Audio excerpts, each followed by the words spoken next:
औकात हो तो आंखों में आंखें डाल करके इन हजारों लोगों का आप सामना करो। हर घर में विरोध होगा, हर घर में विरोध होगा। सदन आप एक राहुल गांधी को डिस्क्वालीफाई करेंगे, 1 लाख राहुल गांधी पैदा हो जाएंगे इस देश में आवाज उठाने के लिए। ताकत है तो आप पूछ रहे हैं राहुल गांधी सवाल, दे दीजिए उनका जवाब। पूछ रही है देश की जनता आपसे सवाल, दीजिए उनका जवाब। क्यों इतना डर रहे हो कि वो 20,000 करोड़ रुपया अडानी की कंपनियों में कहां से, कैसे और किसका है? तुमने लोकतंत्र को कुचलने का प्रयास किया, उसके लिए माफी मांगनी पड़ेगी। संविधान को तुमने कुचलने का प्रयास किया, उसके लिए माफी मांगनी पड़ेगी। मना कर दिया, बोले ऐसी सांसदी, ऐसी विधायकी, ऐसी सरकार, सत्ता सब कुर्बान। नमस्कार, आप देख रहे हैं DS4, मैं हूं आपके साथ नफीसा। एक अनोखी तस्वीर, काले कपड़े पहनकर विरोध दर्ज करा रही है कांग्रेस पार्टी। लोकतंत्र का काला दिन तो संसद से लेकर जंतर मंतर तक काले कपड़े पहनकर विरोध दर्ज करा रही है। जेपीसी की मांग को लेकर विपक्ष एक साथ है तो वही राहुल गांधी की सदस्यता जाने पर भी भड़का हुआ है विपक्ष।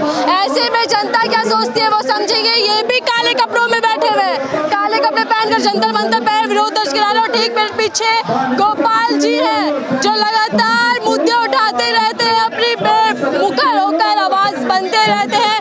तो उनसे बातचीत करेंगे कि इस काले कपड़े का राज क्या है और इस तरीके का विरोध दर्ज कराकर वो क्या जाहिर करना चाहते हैं। गोपाल जी, स्वागत है हमारे चैनल पे। काले कपड़े पहनकर विरोध दर्ज कराने की क्या आवश्यकता है? देखिए, हिंदुस्तान में जब तक सड़कें रहेंगी तब तक ये विरोध के स्वर उठते रहेंगे और खासकर तब जब सरकारें तानाशाह का टोला ओढ़ेंगी, जब हिटलरशाही पे वो चलेंगी।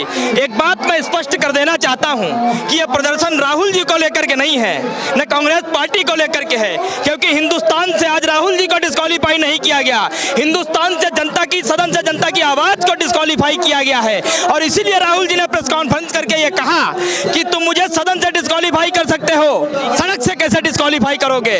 तुम सदन म्यूट कर सकते हो, लेकिन हमारे जैसे हजारों राहुल गांधी सड़कों पर उतरेंगे, उन्हें कैसे म्यूट करोगे? और इसलिए आज हम काला कपड़ा पहन करके यूथ कांग्रेस के नेतृत्व में इस जंतर मंतर पे इकट्ठे हुए और कुछ ही क्षणों में यहाँ से संसद की ओर हम कूच करने वाले हैं और देखेंगे कि इस तानाशाह सरकार में, दिल्ली पुलिस में कितना मादा है, कितना दम है। हम 1 to 1 उनसे करने वाले हैं, आंख में आंख डाल करके बात करने वाले हैं और नरेंद्र मोदी से कह देना चाहते हैं कि पीठ पे वार मत करना।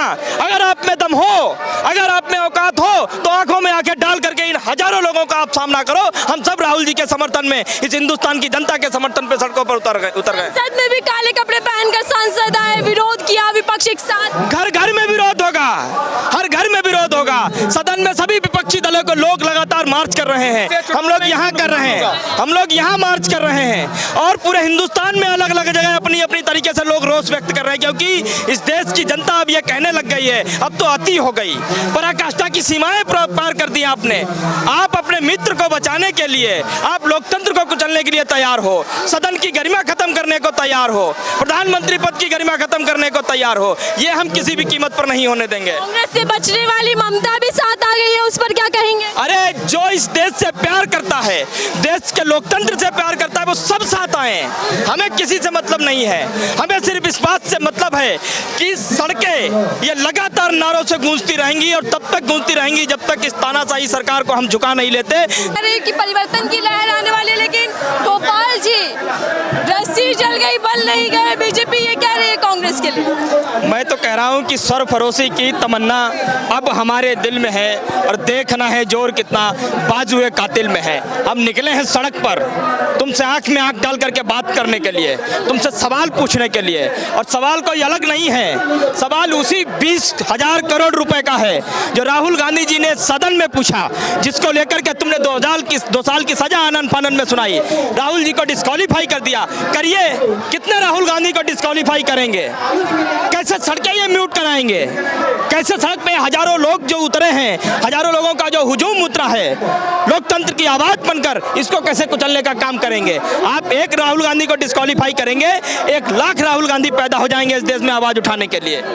लेकिन अमित शाह कहते हैं कि जहाँ कांग्रेस की सरकार वहाँ घोटाले, घपले, भ्रष्टाचार होते हैं। वो तो कर्नाटक में जहाँ चुनाव हो रहा है, 40% कमीशन वाली सरकार का उदाहरण तो बीजेपी विधायक के बेटे दे रहे हैं। नोटों की गड्डियां मिल रही हैं, आपको दिखाई नहीं दे रहा है क्या? उत्तर प्रदेश का क्या हाल है, आपको दिखाई नहीं दे रहा है क्या? मध्य प्रदेश में जनता के द्वारा चुनी गई सरकार को किस तरीके से गिराया गया, यह आपको दिखाई नहीं दिया गया? राजस्थान में किस तरीके से सरकार गिराने का काम किया गया, यह आपको दिखाई नहीं दिया गया? तो यहाँ हाथी के दांत खाने के कुछ और दिखाने के कुछ। मैं कहता हूँ कि बयानबाजी से काम नहीं चलेगा। अगर आप में हिम्मत है, अगर आप में ताकत है, तो आप पूछ रहे हैं राहुल गांधी सवाल, दे दीजिए उनका जवाब। पूछ रही है देश की जनता आपसे सवाल, दीजिए उनका जवाब। क्यों इतना डर रहे हो? अगर सवालों का जवाब तुम नहीं दोगे तो सवाल तो पूछे जाएंगे ना। सवाल पूछना तुम कैसे बंद कर दोगे? हम ये लगातार सवाल तुमसे पूछते रहेंगे। लेकिन क्या कांग्रेस का ये एग्रेसिव मूड बीजेपी के लिए मुश्किलें खड़ी कर देगा या नहीं कर पाएगा? बिल्कुल खड़ी करेगा। इस देश की बुनियाद को हिलाने वाली हिटलर शाही सोच जो आज बीजेपी और आरएसएस आगे लेकर के चल रही है, उसकी नींव तो हिलेगी, हिलने लग गई है। इस भारत जोड़ो यात्रा में ही उनकी बौखलाहट साफ दिखाई देती थी। जैसे जैसे राहुल गांधी के साथ करोड़ों लोगों के कदम आगे की ओर बढ़ते जाते थे, वैसे वैसे बीजेपी को लगता था कि हमारी सत्ता पीछे खिसकती हुई जा रही है। उनकी चूल्हे हिलने लगी, हर एक कदम उनके अंदर डर और खौफ पैदा कर रहा था। और वो खौफ ही तो है जो राहुल गांधी को चुनाव से हटा देना चाहते हैं कि 24 में राहुल गांधी नहीं होंगे, 29 में राहुल गांधी नहीं होंगे, हम एक छत्र राज स्थापित करेंगे। भूल जाइए आप, ये लोकतंत्र तुमसे पहले भी था, तुम्हारे बाद भी रहेगा। वो अलग बात है कि आज मामला तुम्हारे पक्ष में है, एजेंसियां तुम्हारे पास, पुलिस तुम्हारे पास, तंत्र तुम्हारे पास, न्यायालय तुम्हारे पास, ये हमेशा तुम्हारे पास नहीं रहेगा। जब वक्त का पहिया घूमेगा, हम देखेंगे कि तुम्हारे एमपी, विधायक, मंत्री ये सड़कों पर कैसे खुलेआम पैदल घूमेंगे। याद रखिएगा आप इस बात को। लेकिन सदस्यता जाने के बाद राहुल गांधी की राजनीति को कितना नुकसान होने वाला है? क्या हानि पहुंचेगी? अरे सदस्यता तो सिर्फ संसद से गई है, हिंदुस्तान से थोड़ी सदस्यता चली गई। राहुल गांधी सिर्फ सदन में ही नहीं बोल रहे हैं, राहुल गांधी तो पिछले कई सालों से सड़कों पर बोल रहे हैं। आप सदन की सदस्यता रद्द कर सकते हो, हिंदुस्तान की सदस्यता कैसे रद्द कर दोगे? नहीं कर सकते आप।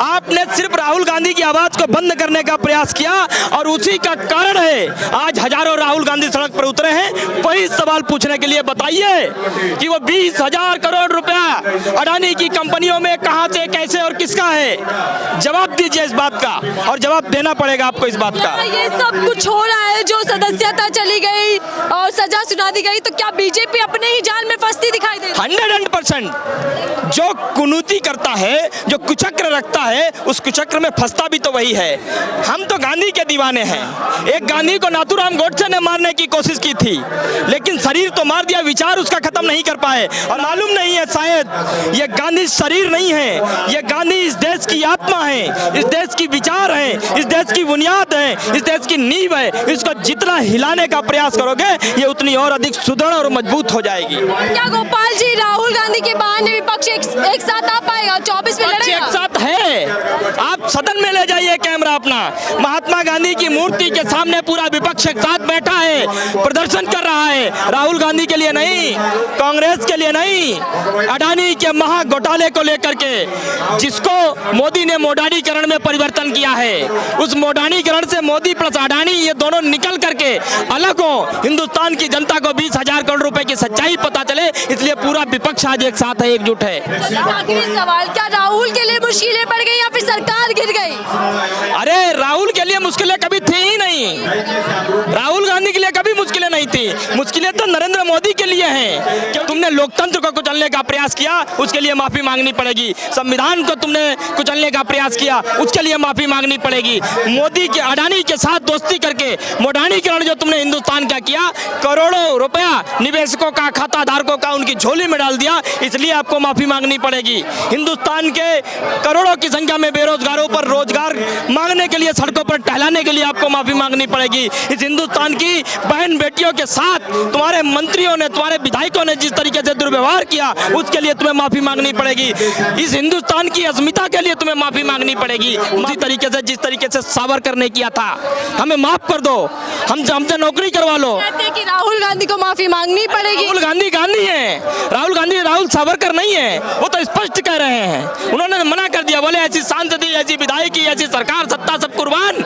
लेकिन हिंदुस्तान के सवाल हम पूछते रहेंगे, क्योंकि इस हिंदुस्तान की जनता ने हमें बहुत कुछ दिया है और वापस अब समय है हिंदुस्तान की जनता को लौटाने का, इसलिए हम सवाल तुमसे पूछते रहेंगे। बहुत बहुत धन्यवाद। और लोकतंत्र की बात है जिसको लेकर विपक्ष एक साथ है और जेपीसी पर अड़ा है, लेकिन इसी विपक्ष जो एक साथ एकजुटता दिख रही है, क्या वो 2024 में कमाल कर पाएगी? क्या कांग्रेस फ्रंट फुट पर आकर खेल पाएगी या नहीं खेल पाएगी? अपने आप में एक बड़ी राजनीति का कह सकते हैं कि रूप लेने वाला है आने वाले वक्त में। फिलहाल के लिए दीजिए इजाजत।